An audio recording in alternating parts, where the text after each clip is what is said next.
Just when everyone thought the Optimus Gen 3 reveal coming in early 2026 would change the world, a new clip from Tesla's Miami event flipped the conversation. Optimus stumbled live on camera and fell, and that single moment has reopened the debate about how autonomous Tesla's robot actually is. Hey guys, Alfie here. Welcome to the AI Nexus. Tesla's Miami event, Autonomy Visualized, was set up as a simple public showcase where people could meet Optimus in person. The robot stood in an open area, greeting visitors, handing out water bottles, and posing for photos. Everything seemed normal until Optimus attempted to hand out a few water bottles and moved its arms a little too quickly. Several bottles slipped, the robot tried to steady itself, and then it began to tip backward. Up to this point, the moment looked like the kind of minor slip any early-stage humanoid might encounter during a live appearance. But right before the fall, Optimus performed a very specific motion that immediately stood out. Both hands shot up toward its face in a tight, deliberate movement that didn't match the situation unfolding in front of it. This single moment is the reason the fall went viral. A loss of balance isn't surprising, but a robot mimicking a human taking off a headset reveals something far more important. Optimus was very likely being teleoperated, even at an event called Autonomy Visualized. Tesla did not step in to clarify what happened afterward. There was no statement about autonomy modes, and no comment from Elon Musk about why the robot behaved this way. And that silence raises even more questions because recently Musk insisted that several Optimus demos were performed by AI, not by human operators. When someone asked him directly about the Kung Fu routine Tesla showcased, Musk said it was AI, not teleoperated. He repeated the same claim at a Tesla earnings call, saying Optimus performed Kung Fu at the Tron premiere next to Jared Leto with nobody controlling it. According to him, the robot simply executed its routine autonomously, and many people even mistook it for a real person. So the contradiction becomes obvious. If Tesla has truly reached a point where Optimus can perform complex, reactive movement without human guidance, why does the Miami robot appear to be copying a remote operator? The truth is that this isn't new. Teleoperation has been part of Tesla's approach to humanoid training from the beginning.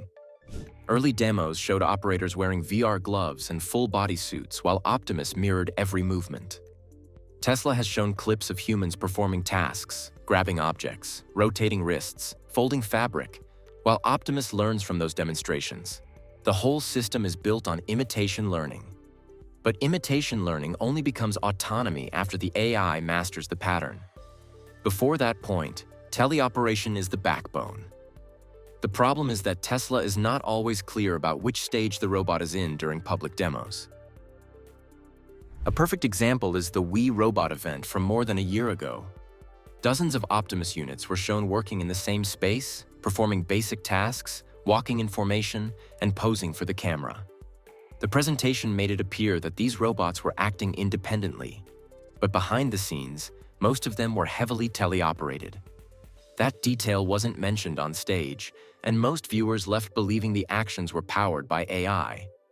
The Miami event now feels like a repeat of that pattern, an impressive-looking demo that becomes confusing when the raw footage reveals signs of a human operator. The clip from Miami didn't come from Tesla's official camera crew. It came from CYX, who posted the moment online without edits. The internet reacted instantly.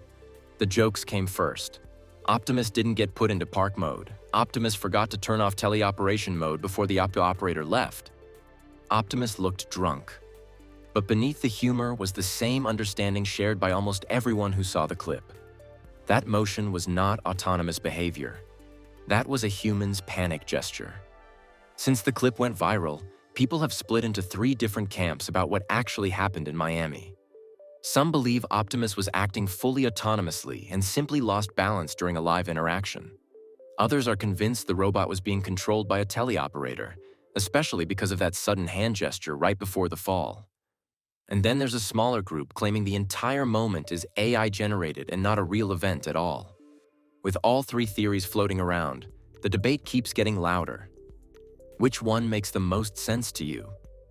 Autonomous behavior, teleoperated control, or an AI-generated clip? Let me know what you think. The timing of this debate is especially interesting because just last week, Tesla released a major breakthrough clip of Optimus running. Running is one of the hardest skills a humanoid robot can learn. It requires explosive torque at the hips, reactive ankle control, perfect center of gravity management, and constant micro-adjustments. What Tesla showed in that demo looked smooth, coordinated, and genuinely impressive. The robot generated momentum, maintained rhythm, and adjusted its stride in ways that suggested real end-to-end learning. Anyone who has followed Optimus closely already saw the training steps leading to this moment. Kung Fu drills building power, dancing routines building weight shifting, uphill walking, building stability. Running was the next logical step, and Tesla delivered it. But when you place that controlled, polished running demo next to the Miami Fall, you see the divide between two different versions of Optimus. One is trained, stable, confident, and moving like a machine finally understanding its own body. The other is a robot whose arms shoot to its face because a human somewhere removed a VR headset. One represents AI autonomy, the other represents teleoperation dependence. And the gap between those two states is the entire future of the humanoid industry. This brings the spotlight back on teleoperation. Teleoperation isn't a bad thing. Every major robotics company uses it during early development. It speeds up training, captures real human demonstrations, and provides data AI systems need to generalize. But teleoperation only becomes controversial when companies present teleop-driven actions as autonomous breakthroughs. That's where transparency matters. The Miami moment didn't expose anything shameful. It exposed the need for clarity. If Optimus is still in a hybrid state between autonomy and teleop, Tesla should say so clearly, because the expectations around this robot are massive. Optimus is not marketed as a cool gadget or a research prototype.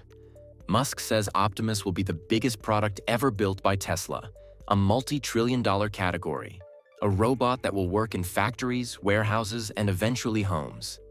If that vision is accurate, true autonomy is everything. For Optimus to reach the scale Tesla has promised, it must act independently, consistently, and safely across thousands of real-world tasks. Teleoperation can help it get there, but it cannot be the final stage. The Miami Fall matters because it revealed exactly where Optimus is in its development timeline. The robot is improving fast. Running shows the legs are leveling up, the Gen 2.5 hand shows manipulation is getting close to human-like, and the wireless charging pad shows Optimus is being designed for long, independent operation. All those pieces point toward a future where Optimus no longer needs human guidance at all. But the Miami moment showed we're not fully there yet. Teleoperation is still part of the story, and probably a bigger part than Tesla lets on. The Fall wasn't a failure. It was a snapshot of a robot in transition. A machine learning to walk, to handle objects, to balance, to run, and eventually to make decisions on its own. A machine that is being trained through human movement and occasionally reveals the human behind the curtain. Optimus is evolving quickly, but the development cycle isn't over. The next milestone won't just be running or hand dexterity. It will be seeing Optimus perform tasks publicly with no signs of human input at all. AI robots are coming faster than anyone expected, and what you see in polished demos is only the surface. Behind the hype, there are hidden dangers, silent failures, and truths most companies don't want you to know. Number 1, companies only show you the safe demo version. How a robot performs on stage doesn't tell you how it behaves in the real world. Those slick demos where everything looks perfect? Most of them are carefully controlled theater. Tesla showed Optimus serving drinks and moving like it was fully autonomous, but a lot of that behavior was actually controlled by humans behind the scenes. And while some companies still rely on that polished illusion, others are finally showing the messy, imperfect side of humanoid robotics. Boston Dynamics does the opposite. They show Atlas slipping, missing jumps, even falling off stages. And those failures aren't rare. Real-world deployments prove it. In China, a Unitree H1 working inside a factory misread a safety tether and started violently flailing its arms, almost hitting workers before people stepped in. Marketing shows you the 5% that works. The other 95%, the bugs and edge cases, is where the real safety story lives. Number 2, safety failures in AI models will become safety failures in bodies. Today, AI messes up in your feed. Tomorrow, those same brains will power robots that can move, lift, and grab. Right now, the failures are in chatbots like ChatGPT, Gemini, and Grok. That already hurts people. From chatbots mishandling users' questions to assistants giving dangerous medical advice with full confidence. Now imagine the same kind of model controlling a home robot that hands you pills, a care robot lifting elderly people, or a warehouse robot deciding how fast to move around workers. A weird answer can turn into the wrong object, a risky movement, or a collision. If we don't fix AI safety while it's still in software, we risk putting those failures into bodies made of metal. Would you trust a robot to handle something dangerous or delicate around you? Let us know in the comments. Number 3. Built-in discrimination will be baked into robot decisions. AI bias doesn't stay on a server. It walks around with robots in the real world.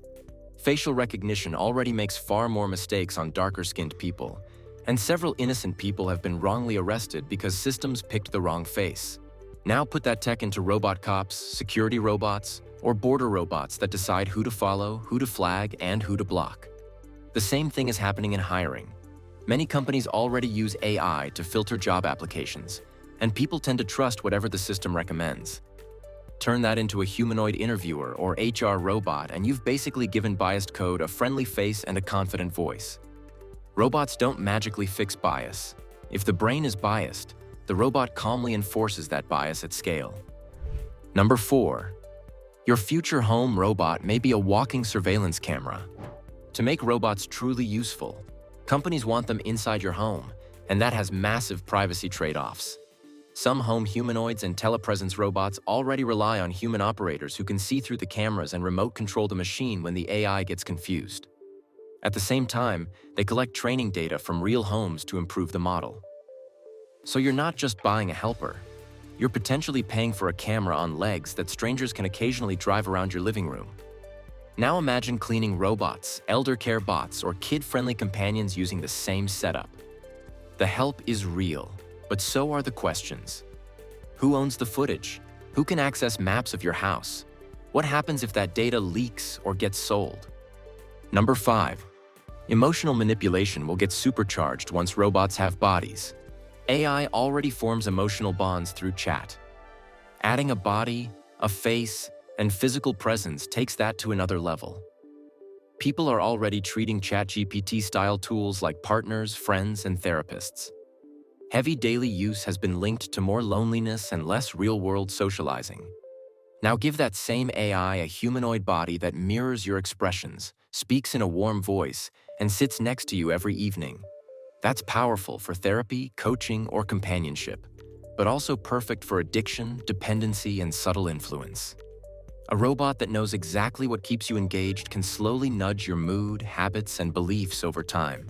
If you want more deep, honest breakdowns of the real robotics world, not just the hype, make sure to subscribe. We uncover what others don't. Number 6. Robots can now learn tasks just by watching human videos. We're moving from program every step to show, don't tell. New robot learning systems let machines watch a few human videos and then practice for a short time before doing the task themselves. In lab tests, robots trained this way massively improved their success rates compared to old methods. Robots have already learned to flip food in a pan, hammer nails, manipulate tools, and imitate surgical steps just by watching humans. Any worker could show a robot how to pack boxes, restock shelves, or help with rehab. No code required. The dark side. The same pipeline can copy dangerous behavior if someone feeds it the wrong demonstrations. Once robots can learn like this, they spread into new jobs much faster than old industrial machines ever did. Number 7. Factories are quietly replacing human workers with robots. The robot job revolution isn't someday. It's happening quietly, right now. Some factories that used to employ hundreds of people now run mostly with robot arms and a small human crew. Big manufacturers have already replaced tens of thousands of workers with robots across multiple plants. Now add the next generation of humanoids. Companies are building robots that can move in human spaces and swap their own batteries, so they can work almost 24/7 without breaks. Yes, robotics also creates new roles.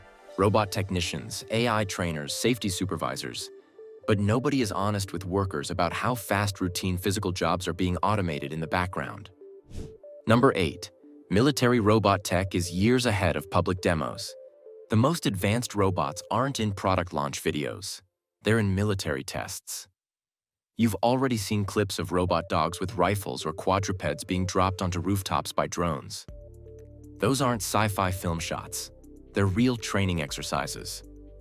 Militaries are experimenting with robot scouts, armed ground units, and swarms that coordinate with drones. Target tracking and navigation get better every year, and military research is usually several years ahead of what we see on YouTube. The rules we set now, or fail to set, will trickle down into police robots, border robots, and private security bots later. Are military robots the future of defense, or the start of something dangerous? Let us know in the comments. Number 9. Governments are quietly building robot-driven economies. While most people are just asking, will a robot take my job? Governments are already betting their economies on the answer.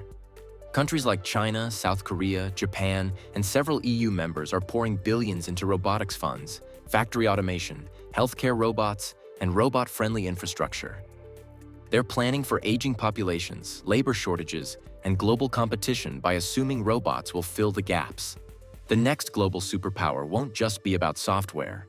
It'll be about who controls robot supply chains, robot factories, and robot standards.